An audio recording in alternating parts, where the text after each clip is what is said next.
इथे जा आता खाली.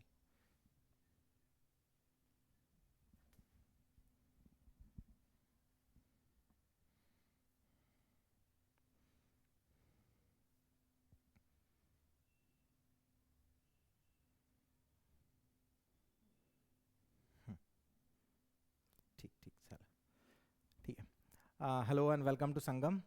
आज आपण उद्यापासून जे आहे मराठीचे कोर लेक्चर्स सुरू करणार आहोत आणि आपल्यासोबत आहेत आपल्या फॅकल्टी ज्या बिडवे सर म्हणून आहे, संजय बिडवे. त्यांना सगळे ओळखतात ऑलमोस्ट महाराष्ट्रामध्ये. जी त्यांची एक त्या स्वतः लेखक आहे आणि स्वतः लेखक आता तुम्हाला मराठी व्याकरण शिकवणार आहे. म्हणजे तुम्हाला आता कुठल्याही प्रकारचं टेन्शन मराठीबद्दल एकदा केलं क्लासमध्ये तर परत वाचावं म्हणजे परत सुरुवात झिरोपासून करावी अशी गरज पडणार नाही, कारण की स्वतः सर तुम्हाला शिकवणार आहे. आणि जी बुक आहे सरांची त्याच्याबद्दल सर सांगतीलच, but even I am referring to that book to learn Marathi. Okay, so आता इथून पुढे आता सर घेतील. सर तुम्हाला गाईड करतील की उद्यापासून लेक्चर कसे राहतील, काय राहतील. बट तुम्हाला एक संगमची जी स्पेशालिटी आहे, क्वालिटी, ती आपण मेंटेन करत सरांना सर म्हणजे त्या प्रकारेच सर तुम्हाला सरांना आपण बोलवलं आहे ॲक्च्युली त्यासाठीच की क्वालिटीमध्ये आपल्याला कुठली तफावत नको व्हायला. ठीक आहे, सो अभ्यास करा व्यवस्थित आणि सर इथून पुढे तुम्हाला सांगतील मग आता.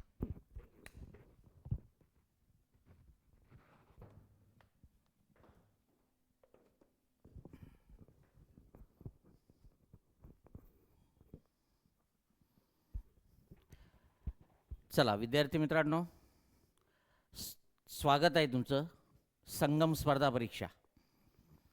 बघा, मी संजय बिडवे.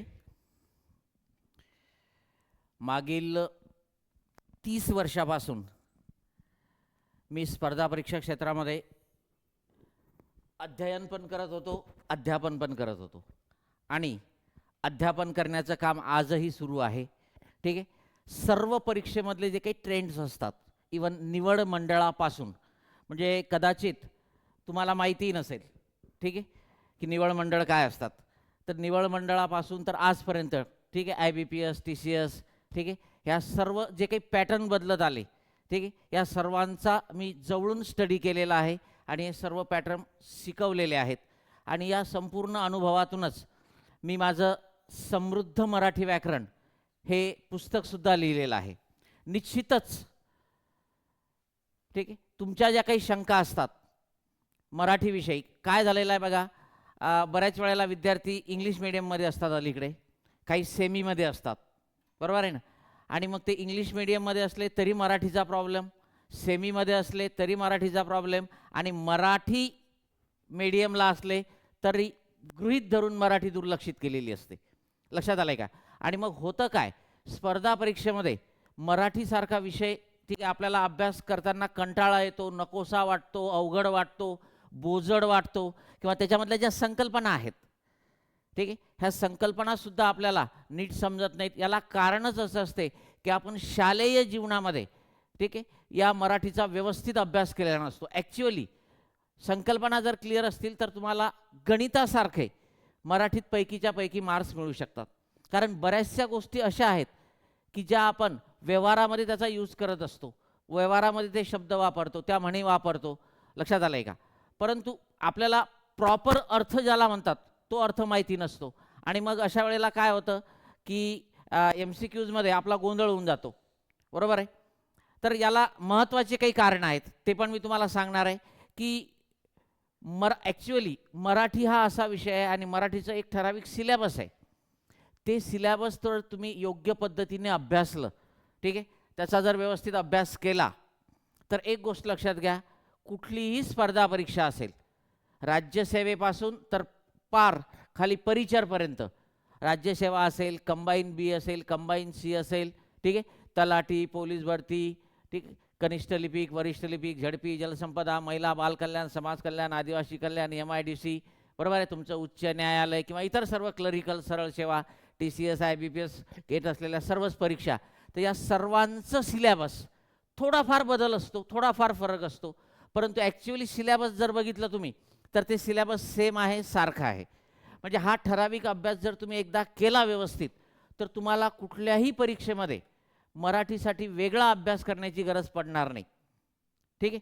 आणि मग सरांच्या तोच उद्देश असल्यामुळे सरांनी मला इथे लेक्चर जे आहे ते घेण्याचं सांगितलेलं आहे आणि मग आपण त्यानुसार ठीक आहे म्हणजे अशी आपण बॅच म्हणजे असं आपण शिकवणार आहे की तुम्हाला पुन्हा मराठी या विषयाचं काही वेगळं करण्याची गरज पडणार नाही. ठीक आहे. पुस्तक तर आहेच माझं, ते मी तुम्हाला अर्थातच डिस्काउंटमध्ये देणार. जे विद्यार्थी बाहेरचे आहेत, बाहेरगावी राहतात, त्यांना पण बाय पोस्ट पुस्तक मिळेल. ठीक आहे. आणि कन्सेप्ट जे आहेत, तुम्हाला कुठेही शंका आली, कुठलीही अडचण आली तरीसुद्धा तुम्ही केव्हाही विचारू शकता, अशी पण आपण व्यवस्था करणार आहे. ठीक आहे. आणि मग आपण जे मराठीचा अभ्यास करणार आहे, सरळ सेवा म्हणून जरी आपण बॅच घेत असलो तरी तुम्हाला कुठलीही स्पर्धा परीक्षा तुम्ही देत असाल आणि तिथे मराठी असेल, ठीक आहे, जनरली महाराष्ट्र शासनाच्या सर्वच परीक्षा ज्या असतात स्पर्धा परीक्षा त्याच्यामध्ये मराठी कंपल्सरी असते, बरोबर आहे. तर त्या सर्व परीक्षेसाठी तुम्हाला ते उपयोगी होणार आहे. तुम्हाला वेगळा केव्हाही पुन्हा अभ्यास करण्याची गरज पडणार नाही. ठीक आहे. तर एकंदरीत कुठलीही परीक्षा घेतली, राज्यसेवा असेल, ठीक आहे, किंवा मग कंबाईन असेल, सरळ सेवा असेल, तुमचे उच्च हायकोर्टचे जे काही असतात वेगवेगळ्या जागा, क्लरिकल असतील, ठीक आहे, शिपाई असतील वगैरे वगैरे, तर या सर्वांसाठी जे काही सिलेबस आहे ते जवळपास सारखं आहे. फक्त परीक्षेनुसार ग्रेडनुसार प्रश्न विचारण्याचा जो दर्जा आहे, ठीक आहे, तो कमी जास्त होतो. ॲक्च्युली सिलेबस तेच आहे, सिलेबस तेच आहे. लक्षात आलं आहे का? मग आता बघा, हा सर्व अभ्यास करत असताना परीक्षेनुसार आपल्याला थोडेसे ट्रॅक चेंज करावे लागतात. लक्षात आलं आहे का? म्हणजे कंबाईनला काय विचारतात, कंबाईनचे सर्वच टॉपिक तुम्हाला हायकोर्टला असतील असं नाही. मग हायकोर्टचा जेव्हा आपण फॉर्म भरतो तेव्हा हायकोर्टला मागचे पेपर आपण बघितले की नेमके कोणते टॉपिकवर प्रश्न जास्त आलेले आहेत, कोणते टॉपिक गाळलेले आहेत, ठीक आहे, आणि त्यानुसार मग आपण परीक्षेच्या वेळेला रिवाईज करणार. कंबाईनला काय विचारतात, पोलीस भरतीला काय विचारतात, ठीक आहे, क्लरिकल एक्झामला काय, TCS मध्ये काय असतं, IBPSच्या परीक्षेचा पॅटर्न काय, हे सर्व पॅटर्न, ठीक आहे, एकदा मराठीचा अभ्यास केला की तुम्हाला कव्हर करता येतात. ओके, लक्षात आलं आहे का? आणि पॅटर्न चेंज असतात, असं काही फारसा बदल नसतो त्याच्यामध्ये. फक्त त्याचे अँगल, म्हणजे बऱ्याच वेळेला काय होतं की IBPS TCSच्या जर एक्झाम असतील तर त्या एक्झाममध्ये अप्लाइड प्रश्न विचारले जातात. काही परीक्षांना पॅरेग्राफ असतो, काहींना नसतो, ठीक आहे, काहींना संकल्पनात्मक प्रश्न जास्त असतात काही परीक्षेमध्ये, ठीक आहे, काही परीक्षेमध्ये सरळ सरळ प्रश्न विचारलेले असतात, काही परीक्षेमध्ये शब्दसंग्रहावर भर दिलेला असतो. लक्षात आलं आहे का? तर हे थोडेफार बदल जर लक्षात घेतले आपण, तर एकंदरीत मराठीचा जो सिलेबस आहे हा 12th लेवलचा असतो. मग ती राज्यसेवा असेल किंवा मग तुमची क्लरिकल एक्झाम असेल, ठीक आहे, जो दर्जा आहे तो काय आहे, 12th म्हणजे 12वी पर्यंत आपण मराठी व्याकरण जे शिकतो, बरोबर आहे, ते आपल्या सिलेबसला आहे. तुम्ही राज्यसेवा द्या की क्लरिकल एक्झाम द्या, बरोबर. पण प्रॉब्लेम असा असतो की आपण हे शालेय जीवनामध्ये केलेलं नसते आणि कॉलेज जीवनामध्ये तर केलेलंच नसते. ओके, आणि त्यामुळे काय होतं, मग आपल्याला ते बोजड वाटायला लागतं. दुसरी महत्त्वाची गोष्ट मराठीला आपण बरेच वेळा गृहीत धरतो. म्हणजे बरेच विद्यार्थी तर स्पर्धा परीक्षेचा अभ्यास करताना लँग्वेजचा अभ्यास शेवटी करू असं ठरवलेलं असतं बघा, बरोबर आहे. पण ॲक्च्युअली तुम्ही कुठल्याही परीक्षेचे जर रिझल्ट बघितले, ठीक आहे, म्हणजे माझा MPSC कंबाईनचा जर मी थोडासा जास्त त्याचा डीप ॲनालिसिस केलेला आहे, तर ज्या विद्यार्थ्यांना मुख्य परीक्षेमध्ये लँग्वेजमध्ये जास्त मार्क्स आहेत ते विद्यार्थी सिलेक्ट झालेले आहेत मित्रांनो, ठीक आहे. आणि हेच इतर स्पर्धा परीक्षांना सुद्धा लागू पडते, कारण बाकी विषयाला बऱ्याचदा मर्यादा असतात, ठीक आहे. आता GS म्हटलं की त्याला खूप व्हास्ट आहे, तेवढं व्हास्ट म्हणजे तेवढा अभ्यास जर तुम्ही एखाद्या गणिताचा किंवा मराठीसारख्या लँग्वेजचा, इंग्लिशचा केला तर तुम्हाला जास्त मार्क्स मिळतात हमखास, ठीक आहे. GS मध्ये मिळत नाहीत असं मला मुळीच म्हणायचं नाही, पण जेवढी मेहनत तिथे घ्यावी लागते त्यापेक्षा कमी मेहनतीमध्ये, ठीक आहे, आणि एका साचेबद्ध अभ्यासक्रमामध्ये तुम्ही ठराविक जर त्याचा व्यवस्थित अभ्यास केला तर तुम्हाला पैकीच्या पैकी मार्क्स मिळतात आणि हेच मार्क्स तुमच्या ग्रँड टोटलमध्ये तुम्हाला पोस्ट मिळवून देत असतात, ठीक आहे. तर मराठीचा अभ्यास करताना एक गोष्ट लक्षात घ्या की आपण मराठीला गृहीत धरता कामा नये. बऱ्याच वेळेला काय होतं की मराठीला गृहीत धरलं जातं की आपल्याला मराठी येते, मराठी आपली मातृभाषा आहे, ठीक आहे. परंतु मातृभाषा असणे, भाषा बोलता येणे आणि भाषेच्या व्याकरणाचं ज्ञान असणे, ठीक आहे, याच्यामध्ये खूप फरक आहे. म्हणजे आपल्याला ॲक्च्युली आपण बोलतो तर आपल्याला व्याकरणाचं ज्ञान असणं जरुरी नाही. आपलं एखादं मूल शाळेत जाते तर ते व्यवस्थित मराठी बोलते, त्याला व्याकरण माहिती नसते, आपल्यालाच माहिती नाही, आपण आता शिकतोय, पण आपण मराठी व्यवस्थित बोलतो. लक्षात आलं आहे का? तर ह्या सर्व गोष्टी आहेत. ठीक आहे. तर मराठी हा विषय आपण ज्या वेळेला शिकवतो बघा, मराठी हा विषय आपण ज्या वेळेला शिकवतो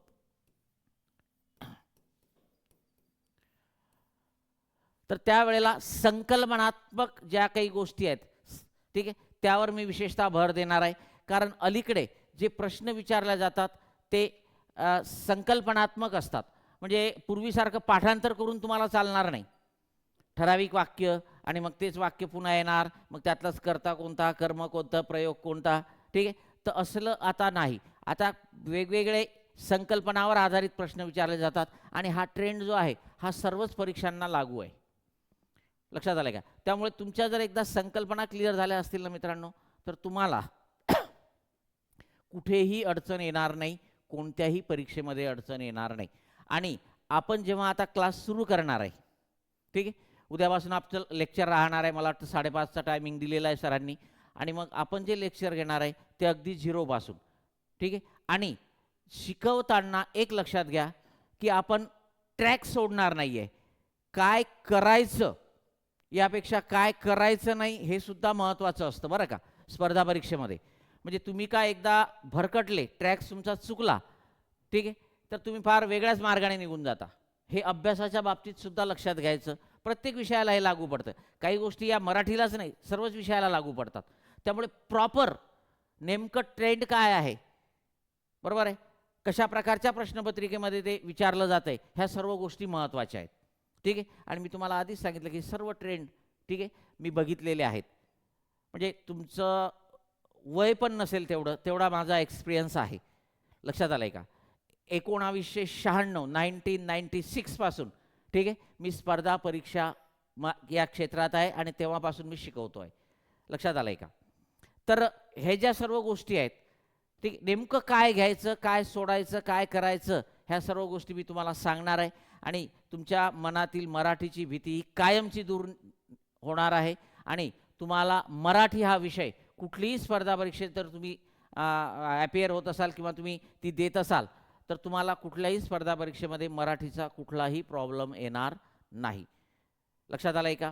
तर आपण उद्यापासून सुरू करणार आहे. आणि हे जे माझं पुस्तक आहे, ठीक आहे, तर ही 6वी आवृत्ती आहे, बरोबर आहे. आणि या पुस्तकामध्ये मी ज्याप्रमाणे शिकवणार त्या भाषेमध्ये सर्व कन्सेप्ट क्लिअर केलेले आहेत. ठीक आहे. फार कमी पण नाही, फार बोजड पण पुस्तक नाही आहे. पण हे पुस्तक असं आहे की तुम्ही संदर्भ ग्रंथ म्हणून वापरू शकता. लक्षात आलं आहे का? आणि याच्यामध्ये हे पुस्तक अभ्यासल्यानंतर तुमची सर्व भीती निघून जाईल याची मी ग्वाही तुम्हाला खात्री देतो. ठीक आहे. आणि हे पुस्तक जे आहे याच्या बाबतीत मी तुम्हाला नंतर डिटेल सांगणारच आहे. तुम्हाला हे अर्थातच, ठीक आहे, डिस्काउंटमध्ये मी देणार आहे, चिंता करण्याची गरज नाही. एवढ्या डिस्काउंटमध्ये देणार आहे की ते तुम्हाला कुठे बाहेर मार्केटमध्ये सुद्धा मिळणार नाही त्या डिस्काउंटवर. ठीक आहे. तर ह्या सर्व गोष्टी होत्या. उद्यापासून आपण ॲक्च्युअली शिकवायला सुरुवात करणार आहे. आणि मराठीमध्ये शिकवताना आपला ॲप्रोच जो आहे, ठीक आहे, तर बरेचसे विद्यार्थी आता ज्या काही परीक्षा आहेत, ठीक आहे, हायकोर्टची असेल किंवा इतर कंबाईनची आहे, तर त्यानुसार आपण सर्व गोष्टी घेणार आहे. शिकवताना मी हे पण तुम्हाला सांगणार आहे की कशा प्रकारचे प्रश्न विचारले गेले, ठीक आहे, कशा प्रकारचे प्रश्न कंबाईनला विचारले गेले किंवा कशा प्रकारचे विचारले जाऊ शकतात, अशा सर्व संभाव्यतेचा सुद्धा आपण इथे काय करणार आहे, विचार करणार आहे. आणि तुम्ही काय करायला पाहिजे हे पण मी तुम्हाला वेळोवेळी सांगत राहणार आहे. ठीक. काय होतं बघा, मराठीचा जेव्हा आपण अभ्यास करतो ना तेव्हा विद्यार्थी फक्त क्लास करतात, त्याच्यावर स्वतः चिंतन मनन करत नाहीत. ठीक आहे. म्हणजे ज्याला आपण ॲक्च्युअली ॲनालिसिस म्हणतो, मागच्या प्रश्नपत्रिका बघितणे किंवा मग आपण एखादं प्रकरण शिकल्यानंतर कुठल्या कुठल्या परीक्षेला या प्रकरणावर कसे प्रश्न विचारलेले आहेत ते आपल्याला येतात की नाहीत, आले नाहीत तर का आले नाहीत, आपल्याला समजलं नाही का, सरांनी शिकवलं नाही का, आपण वाचलं नाही का, आपल्याला आठवलं नाही का. ठीक आहे. तर आपण जर स्वतःला प्रश्न विचारले तर याची उत्तर आपल्याला मिळतात आणि त्या चुका दुरुस्त करत राहिले, ठीक आहे, तर यश तुमच्यापासून दूर नाही. लक्षात आलं आहे का? तर आपण अगदी बेसिक म्हणजे उद्या भाषेपासून सुरुवात करणार आहे. भाषा म्हणजे काय? वेगवेगळ्या भाषा. ठीक आहे. भारतीय भाषा कोणत्या आहेत, आपल्या भारतीय मूळ ज्या लिप्या आहेत प्राचीन त्या कोणत्या आहेत, अभिजात भाषा काय, राष्ट्रभाषा काय, राज्यभाषा काय, प्रादेशिक भाषा काय, मातृभाषा काय, बरोबर आहे ना. त्याच्यानंतर इंडो युरोपियन गटातल्या कोणत्या, द्रविडियन गटातल्या कोणत्या, अभिजित भाषा.